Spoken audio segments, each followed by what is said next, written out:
Well, now that I've unshamefully had people gift me Steam cards for my birthday, all there's left to do is buy a game. Oh fuck, Battlefront 2's looking fucking amazing.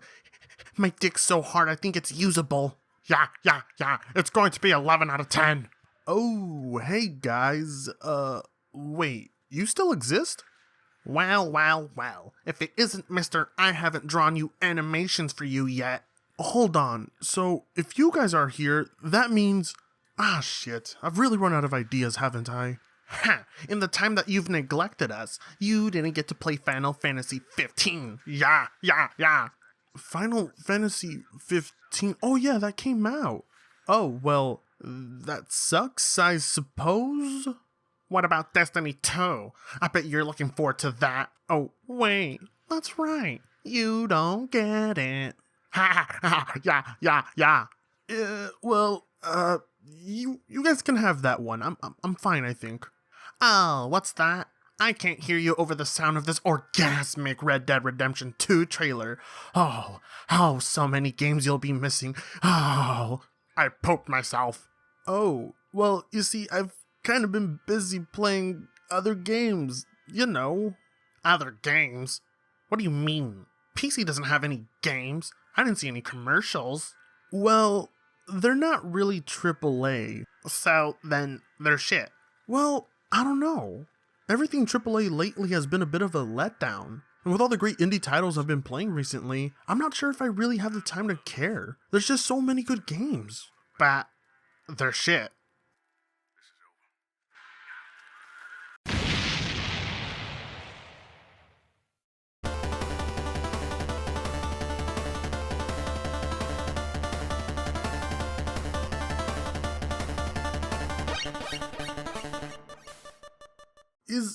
Is it okay to say it now?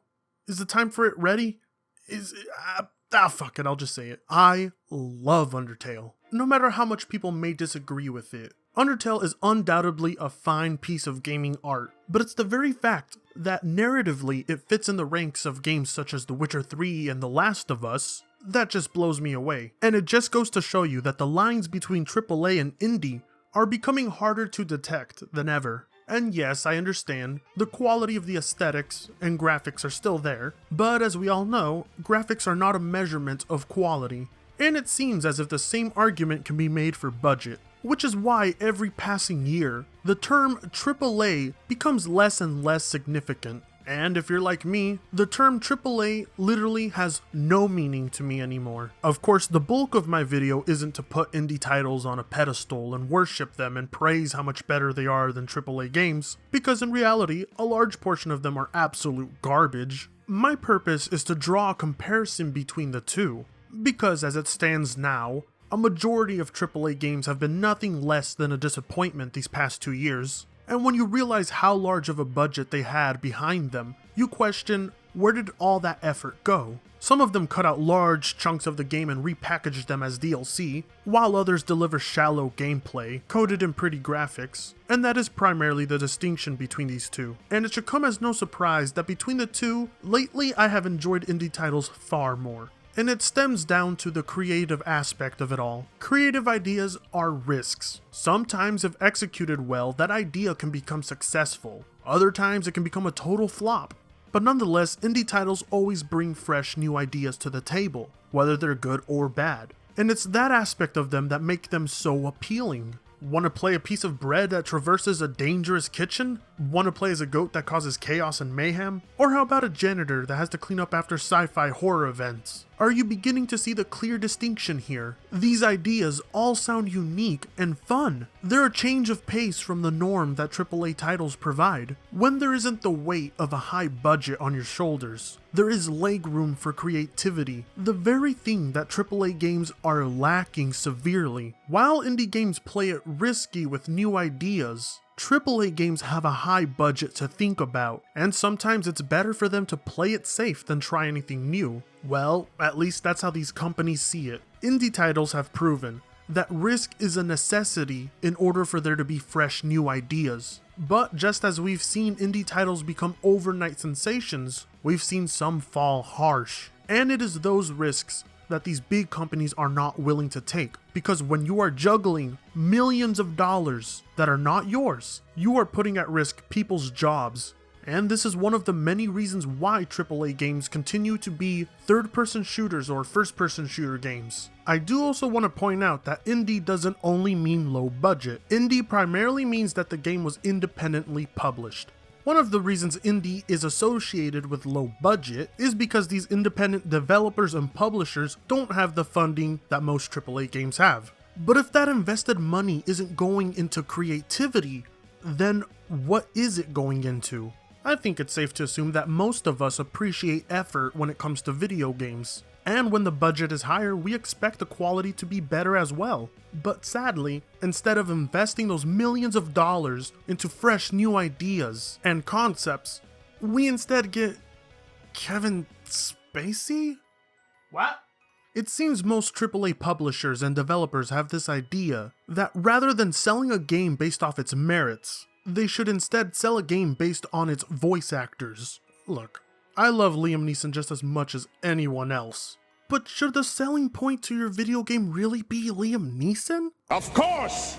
All jokes aside, if your game is shit, it will be shit whether you have Kevin Spacey or not. The only thing having these voice actors and famous actors in your games does is show that you had the money to put them in there. It's not a measurement of how talented you are as a developer. Instead of trying to innovate and bring about new ideas to the table, they instead focus on trying to make what's already been seen more appealing. And it saddens me because sometimes I look through my old PS2 games and I'm quite shocked at the wide diversity of games that there once were. You could find multiple genres on a single system at the time, and some of these titles were even published by companies that I couldn't even imagine would. So then I put into question, what happened? Well, that answer is simple. Game development has become increasingly more expensive, and when big companies see that one particular genre can sell with minuscule changes or innovations, then the answer on what should be developed and published becomes easier for them. Of course, this rule and logic doesn't always apply,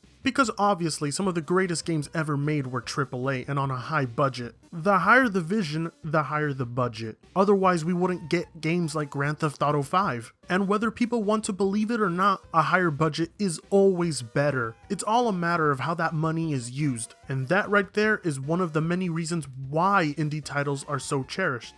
The resources that these developers have are so scarce. They have to make the most of what little they have and turn it into something that's fun and creative and fresh. The level of polish may not be anything that we see on a AAA title, but if it can pull you in through its own merits and immerse you in the way a AAA game would, then does AAA even matter? Well, yes. I'm one of those smarks that personally believes indie developers are the future. But of course, that future isn't possible without AAA developers and companies. The many fresh ideas and concepts that the indie scene can bring with it can be brought to a much larger scale if financially backed by a large company. Games like Ori and the Blind Forest or Journey are prime examples of this. So between the two, is any one inherently better than the other? Well, in terms of games, no. None are better than the other. Both sides have some of the greatest games I've ever played. But between the two, which one do I side with more idealistically? Well, it shouldn't be any surprise, but I side with the indie scene. The numerous times that I've scrolled through an indie catalog and have had my interest piqued over the few times any AAA game has caught my attention is unrivaled. The pure dedication and passion that some of these developers have for their games is an aspect of the gaming industry we haven't seen in a while. The way they present their vision through the few resources that they have has been the sole reason why they can deliver such good games. Of course, this isn't always the case. There are money-hungry indie developers just like there are in the AAA scene, but they are far outshined by those who genuinely do care about their work. All in all, AAA developers and companies can learn a lot from the indie scene. And if you guys have any indie titles that you absolutely love, why don't you comment them down below? Be sure to join my Discord, follow me on Twitter, and add me on Steam. And last video, you guys far exceeded my expectations. I was aiming for 1,000 views and 60 likes, but instead you guys went for 2,200 views and 116 likes. So if we can, let's keep that momentum going. Let's go for 150 likes. And as for subscribers, we're getting closer to 2,000. You guys are awesome. Not as awesome as a set of titties, but awesome nonetheless. And in the meantime, I shall see you all soon.